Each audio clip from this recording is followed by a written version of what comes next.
Assalamualaikum warahmatullahi wabarakatuh, sahabat-sahabatku sekalian. Hari ini kita lanjutkan membaca buku Lex Posteriori Derogat Lex Priori. Buku ini saya tulis tahun 2015. Kita lanjutkan pada pertemuan hari ini, pertemuan yang ke-16. Kita sudah sampai di halaman 102. Ya. Kita mulai. Pada kasus ambisi profit manusia yang berlebihan, mesin waktu, dapat digunakan dengan terlebih dahulu menekan tombol kenangan. Pada saat seorang manusia berkenan melihat kenangan atau track record jejak yang ditinggalkan kaum kapitalis, maka ia akan mengerti bahwa kaum kapitalis selalu lebih mengutamakan keuntungan untuk meningkatkan modal mereka. Penjajahan dengan mendirikan negara boneka untuk kepentingan asing terhadap negara Irak tahun 2003 yang kaya minyak merupakan evidensi nyata adanya semangat lebih mengutamakan keuntungan. Setelah menekan tombol kenangan, orang tersebut dapat melanjutkan dengan menekan tombol keadaan. Saat itulah ia dapat memahami fakta kekinian yang akurat tentang perilaku kaum kapitalis yang cenderung tidak mengenal akhlak, namun hanya mengenal moral, yang selalu berubah-ubah sesuai kehendak manusia. Perhatikanlah syahwat mengejar keuntungan pribadi masing-masing orang yang didorong oleh kapitalisme sehingga muncul kerusakan lingkungan di mana-mana dan mengakibatkan bencana alam di banyak tempat. Lihatlah pemanasan global yang terjadi karena keserakahan sebagian manusia membangun industri penghasil buangan gas penyebab efek rumah kaca. Amati sungguh-sungguh kerusakan sosial dan budaya ketika lembaga keluarga tak lagi dihormati dan sopan santun menjadi palsu. Inilah dampak besar yang ditimbulkan ketika manusia menolak bertakwa kepada Allah Subhanahu wa taala atau manusia mempraktekkan ketakwaan palsu. Dalam konteks times machine, pada akhirnya orang tersebut akan menekan tombol keinginan yang akan mengantarkan dirinya pada alam masa depan. Pada saat berada di alam masa depan, ia akan mengerti bahwa Islam merupakan solusi untuk menjernihkan atau membersihkan manusia dari semangat yang lebih mengutamakan keuntungan pribadi, dari sikap yang kurang memperhatikan akhlak, dan akhirnya dari kecenderungan merugikan orang lain. Sebagai solusi, nilai-nilai Islam mengkonstruksi pemikiran, sikap, tindakan, dan perilaku dengan berfundamen pada kontrak rohaninya yang dijelaskan Allah Subhanahu wa taala sebagai berikut. Dan ingatlah ketika Tuhanmu menciptakan keturunan Bani Adam dari tulang punggung mereka, dan Allah mengambil kesaksian atas diri mereka. Bukankah aku ini Tuhanmu? Mereka menjawab, benar, kami menjadi saksi. Hal demikian dilakukan agar kamu tidak mengatakan di hari kiamat, sesungguhnya kami orang-orang yang lalai tentang ini. Quran Surat 7 ayat 172. Ketika seorang manusia kehilangan ingatan tentang kontrak rohaninya, ia akan terhalang untuk beribadah kepadanya. Lihat Quran Surat 51 ayat 56, dan terhalang pula menjadi rahmatan lil alamin. Lihat Quran Surat 21 ayat 107. Saat itulah seorang manusia cenderung berbuat sewenang-wenang. Sebagai contoh dapat diperhatikan informasi dari Republika 15 Februari 2006 dengan judul artikel PBB minta Kem Guantanamo ditutup, yang mengabarkan bahwa investigasi PBB, Perserikatan Bangsa-Bangsa, menilai perlakuan pemerintah Amerika Serikat terhadap tahanan mereka, pejuang Muslim Afghanistan, Irak, dan seluruh dunia yang menentang imperialisme Amerika Serikat di Kem Guantanamo, area Teluk Guantanamo, yaitu wilayah Kuba yang dikuasai Amerika Serikat, adalah melanggar hukum internasional. Jadi perlu saya jelaskan kembali bahwa investigasi PBB menilai perlakuan pemerintah Amerika Serikat terhadap tahanan mereka di Kem Guantanamo melanggar hukum internasional. Laporan investigasi ini juga merekomendasikan penutupan kem tersebut. Investigasi ini dilakukan atas perintah Komisi Hak Asasi Manusia PBB pada beberapa kem tahanan Amerika Serikat di Guantanamo, Irak, Afghanistan, dan tempat-tempat lainnya. Pelanggaran yang dilakukan Amerika Serikat berupa hak beragama, kesehatan para tahanan, dan tindakan penyiksaan terhadap mereka. Ekspresi protes rasa kemanusiaan manusia juga diperlihatkan antara lain oleh Michael Winterbottom, seorang sutradara Inggris, dengan membuat film The Road to Guantanamo, Republika 16 Februari 2006, dengan artikel Kejamnya Guantanamo, yang diputar perdana pada Festival Berlin 14 Februari 2006. Film ini menceritakan aksi pelanggaran hak asasi manusia terkejam di alam semesta yang dialami oleh 3 pria Muslim Inggris. Selama 2,5 tahun, mereka bertiga ditahan dan disiksa di Guantanamo hanya agar bersedia mengakui diri sebagai anggota Al-Qaeda. Penyiksaan tersebut antara lain pemukulan, pengisolasian, larangan tidur, larangan sholat, dan berbagai penyiksaan tak terbayangkan lainnya. Michael Winterbottom menjelaskan filmnya ini dimaksudkan untuk mengingatkan orang lain bahwa di dunia ini ada tempat bernama Guantanamo. Sementara itu, pada tanggal 17 Februari 2006, Republika memuat 3 berita yang memprihatinkan rasa kemanusiaan. Pertama, dalam berita berjudul "Setelah CBS, Kini SBS", diuraikan urutan penayangan kekejaman manusia sebagai berikut.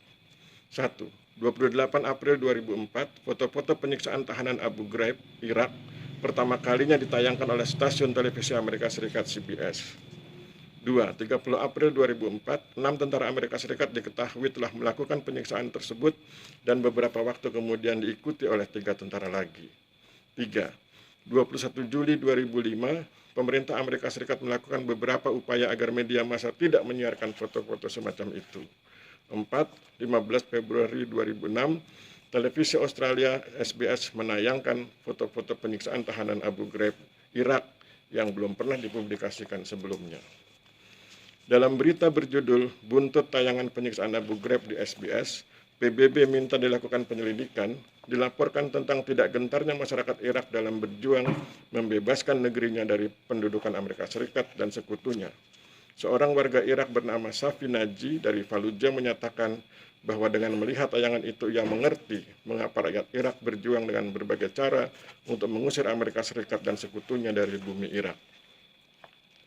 Dalam berita berjudul "Amerika Serikat siap lawan rejim Iran", diuraikan sikap hipokrit atau munafik Amerika Serikat dengan menunjukkan kesiapan pemerintah Amerika Serikat menyediakan anggaran 75 juta dolar Amerika Serikat untuk mendukung gerakan oposisi di Republik Islam Iran. Amerika Serikat juga akan berusaha meyakinkan sekutu-sekutunya di Timur Tengah bahwa Republik Islam Iran adalah sumber subversi politik, terorisme, dan kekerasan. Dana tersebut akan digunakan untuk 1. Meningkatkan kemampuan stasiun televisi dan radio Amerika Serikat sekitar 50 juta dolar Amerika Serikat. 2. Membantu serikat pekerja dan aktivis hak asasi manusia Iran sebesar 15 juta dolar Amerika Serikat. 3. Pertukaran pelajar Iran Amerika Serikat sebesar 5 juta dolar Amerika Serikat. Dan 4. Membangun jaringan internet dan televisi independen di Iran sebesar 5 juta dolar Amerika Serikat. Oleh karena itu, dengan berbekal kontrak ruhaninya, Quran Surat 7:172, seorang manusia akan selalu berpikir, bersikap, bertindak, dan berperilaku yang mencerminkan 3 ciri manusia utama, yaitu memegang teguh akidah sebagaimana tertulis dalam Al-Quran, katakanlah dialah Allah yang Maha Esa, Allah tempat meminta, dia tidak beranak dan tidak pula diperanakan, dan tidak ada sesuatu pun yang setara dengannya. Quran Surat 112 ayat 1-4. Kedua, beribadah menyembah hanya kepada Allah Subhanahu wa Ta'ala sebagaimana tertulis dalam Al-Quran. Dan aku Allah tidak ciptakan jin dan manusia melainkan agar mereka beribadah kepadaku. Quran Surat 51 ayat 56. Kemudian memberi manfaat optimal bagi lingkungan yang secara tekstual dalam Al-Quran disebutkan menjadi rahmat bagi alam semesta atau rahmatan lil alamin. Dan kami Allah tiada mengutusmu melainkan sebagai rahmat bagi alam semesta. Quran Surat 21 ayat 107.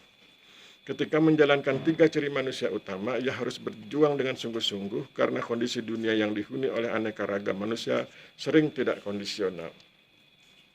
Sebagai contoh, penghinaan yang dilakukan oleh harian Jyllands-Posten Denmark terhadap Rasulullah Muhammad SAW tanggal 30 September 2005 dan disebarluaskan oleh media massa Eropa, Amerika Serikat, Selandia Baru, dan Australia dengan berpegang pada kebebasan berekspresi. Salah satu contoh perjuangan yang santun adalah upaya yang dilakukan Din Samsudin, Ketua Indonesian Committee and Religion for Peace dan Ketua Muhammadiyah saat itu, melalui East Asia Religious Leaders Forum yang digelar di Jakarta tanggal 13 Februari 2006. Dalam forum tersebut, para tokoh agama se-Asia Timur menyepakati perlunya deklarasi universal tentang kebebasan yang bertanggung jawab atau Declaration of Responsibilities. Deklarasi tanggung jawab. Forum ini juga mendesak Perserikatan Bangsa-Bangsa, United Nations Organization, segera membuat deklarasi itu. Lihat Republika 14 Februari 2006, tokoh agama desak PBB buat deklarasi. Deklarasi of Human Rights, deklarasi hak asasi manusia dipandang belum cukup melindungi umat manusia. Kebebasan berekspresi memang menjadi bagian dari hak asasi manusia, tapi setiap manusia juga punya hak untuk tidak dihina, baik diri, keluarga, kepercayaan, keyakinan, maupun agamanya. Tanpa Declaration of Responsibility, sebagian manusia, masyarakat barat, telah mempraktekkan kebebasan berekspresi secara absolut hingga mengganggu hak asasi manusia lainnya. Saya ulangi, hingga mengganggu hak asasi sebagian manusia lainnya atau umat Islam. Ketika sebagian masyarakat barat mempraktekkan kebebasan berekspresi secara absolut yang mengganggu hak asasi sebagian manusia lainnya, khususnya umat Islam, maka sesungguhnya mereka, sebagian masyarakat barat yang menghina Islam, telah menutup diri dari peluang mendapat hidayah atau petunjuk dari Allah Subhanahu wa Ta'ala. Kondisi ini sesungguhnya malapetaka buat mereka dan manusia pada umumnya, karena berpotensi menjadi manusia yang cenderung merugikan orang lain. Lihatlah kolonialisme dan imperialisme barat di masa lalu dan masa kini. Walaupun ada kalanya segelintir atau sebagian kecil orang-orang barat yang menghina Islam diberi hidayah oleh Allah Subhanahu wa Ta'ala hingga menjadi muslim dan menyesali perbuatannya di masa lalu. Dengan demikian, hakikat kemanusiaan seorang manusia akan muncul ketika ia menjadi muslim. Hal ini seiring dengan upayanya untuk belajar dan meningkatkan ketakwaan kepada Allah Subhanahu wa Ta'ala sehingga ia menjadi seorang mukhlisin. Sebagaimana diketahui, seorang mukhlisin akan ikhlas dalam ketakwaannya kepada Allah Subhanahu wa Ta'ala. Ia berhasil memperoleh hidayah dari Allah Subhanahu wa Ta'ala yang menimbulkan kecerdasan rohani pada dirinya. Kecerdasan ini memiliki kedudukan yang lebih tinggi dari kecerdasan spiritual, sehingga dapat dikatakan bahwa kecerdasan rohani merupakan pengembangan dari kecerdasan spiritual. Meskipun hakikatnya kecerdasan rohani merupakan hidayah, petunjuk utama atau the ultimate guidance dari Allah Subhanahu wa Ta'ala. Saudara-saudara sekalian, waktunya sudah lebih dari 10 menit, sudah 12 menit lebih. Kita akhiri pertemuan kita yang ke-16 ini. Besok kita lanjutkan di pertemuan ke-17. Kita sudah sampai di halaman 109. Saya pikir kita akhiri pertemuan kita. Mohon maaf bila terjadi kesalahan. Wabillahi taufiq wal hidayah. Wassalamualaikum warahmatullahi wabarakatuh.